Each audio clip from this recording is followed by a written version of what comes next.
দর্শক সময়ের কণ্ঠস্বরে আপনাদের স্বাগতম। আমি শামীম হাসান সীমান্ত। আমি এই মুহূর্তে অবস্থান করছি নবীনগর চন্দ্রা মহাসড়কের যে পল্লী বিদ্যুৎ বাস স্ট্যান্ড রয়েছে, পল্লী বিদ্যুৎ বাস স্ট্যান্ড এলাকায়।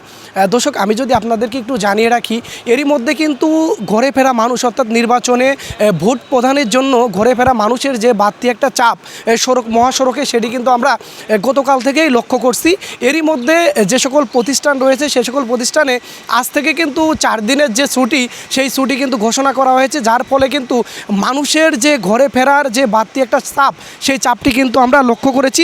দর্শক আমি যদি একটু দেখানোর চেষ্টা করি, ঠিক আমার পিছনে এই মুহূর্তে নবীনগর চন্দ্রা মহাসড়কের, বিশেষ করে নবীনগর থেকে চন্দ্রা পর্যন্ত মহাসড়কে কিন্তু তীব্র যানজটের সৃষ্টি হয়েছে।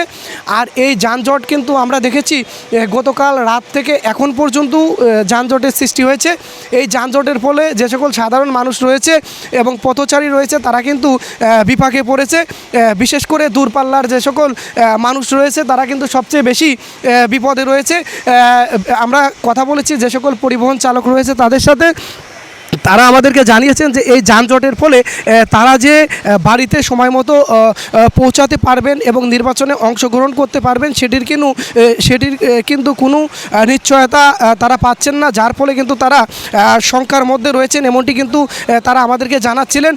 পাশাপাশি কিন্তু আমরা কথা বলেছি যে সকল সাধারণ যাত্রী রয়েছে তারা কিন্তু এই বিষয়টি বারবার বলছিলেন যে হঠাৎ করে ছুটি পাওয়ার কারণেই কিন্তু এই যানজটের সৃষ্টি হয়েছে বলে তাদের পক্ষ থেকে কিন্তু এরকম বলা হচ্ছিল।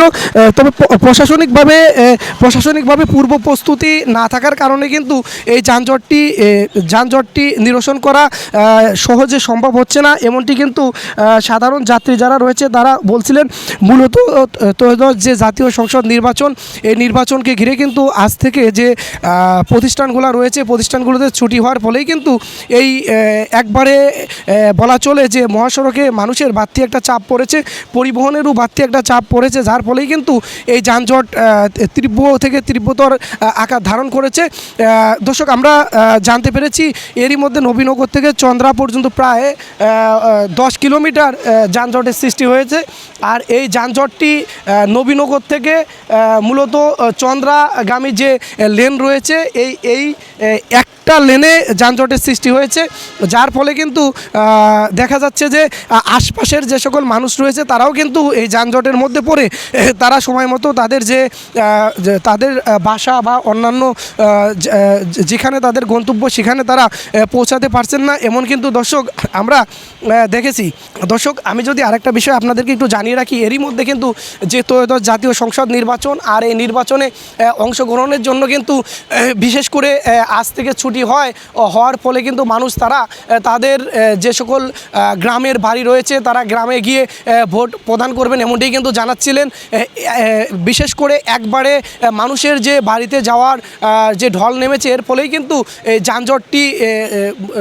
যানজটটি সৃষ্টি হয়েছে, এমনটি কিন্তু আমরা বলতে পারি। তো দর্শক এই ছিল আমার কাছে নবীনগর চন্দ্রা মহাসড়ক থেকে নির্বাচনে ঘরে ফেরা মানুষের যে ঢল, সেই ঢলের সর্বশেষ তথ্য। পরবর্তীতে নতুন কোনো তথ্য আসলে আমরা সময়ের কণ্ঠস্বরের মাধ্যমে আপনাদেরকে জানিয়ে দিব।